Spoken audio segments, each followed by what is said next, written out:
Namaste, and welcome to the Savitri series, part 14, From the Mother. A line from Savitri constantly haunts or assails me. It's when the Lord proposes that she come live a blissful life above, and she replies, "No, there are still too many battles to wage on earth." That went deep into me, and it returns each time difficulties arise, as if to say, don't complain, and there are plenty. From Savitri. I climb not to thy everlasting day, even as I have shunned thy eternal night. To me, who turn not from the terrestrial way, give back the other self my nature asks. Thy spaces need him not to help their joy. Earth needs his beautiful spirit, made by thee, to fling delight down like a net of gold. Earth is the chosen place of mightiest souls. Earth is the heroic spirit's battlefield, the forge where the archmason shapes his works. Thy servitudes on earth are greater, King, than all the glorious liberties of heaven. The heavens were once to me my natural home. I too have wandered in star-jeweled groves, paced sun-gold pastures and moon-silver swards, and heard the harping laughter of their streams, and lingered under branches dripping myrrh. I too have reveled in the fields of light, touched by the ethereal raiment of the winds. Thy wonder rounds of music I have trod, lived in the rhyme of bright, unlaboring thoughts. I have beat swift harmonies of rapture vast, danced in spontaneous measures of the soul, the great and easy dances of the gods. Oh, fragrant are the lanes thy children walk, and lovely is the memory of their feet amid the wonder flowers of paradise. A heavier tread is mine, a mightier touch. There, where the gods and demons battle in night, or wrestle on the borders of the sun, taught by the sweetness and the pain of life, to bear the uneven, strenuous beat that throbs against the edge of some divinest hope, to dare the impossible with these pangs of search.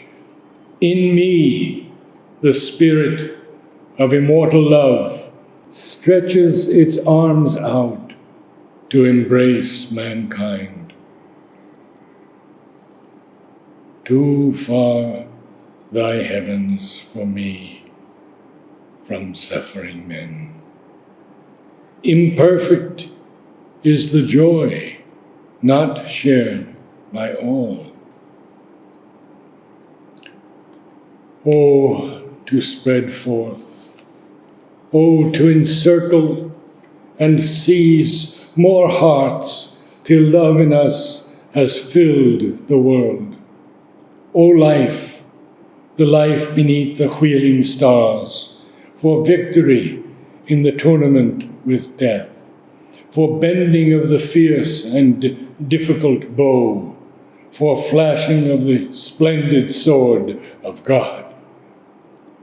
O thou, who soundest the trumpet in the lists, part not the handle from the untried steel. Take not the warrior with his blow unstruck. Are there not still a million fights to wage? 27 June 1962.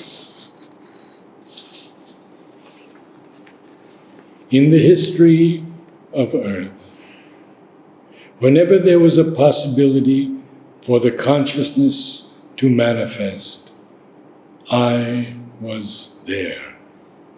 This is a fact. It's like the story of Savitri. Always there, always there, always there. In this one, that one. At certain times, there were 4 emanations simultaneously.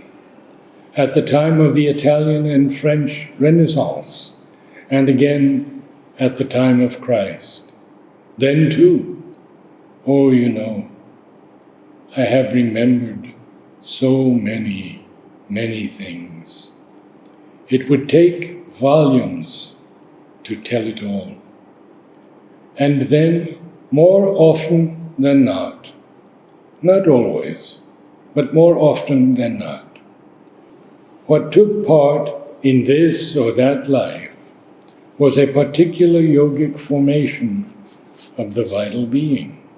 In other words, something immortal. And when I came this time, as soon as I took up the yoga, they came back again from all sides. They were waiting. Some were simply waiting. Others were working. They led their own independent lives, and they all gathered together again.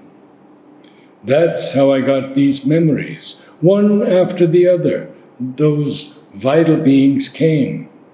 A deluge.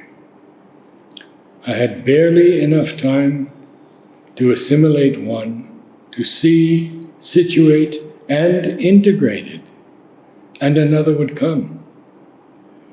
They are quite independent, of course.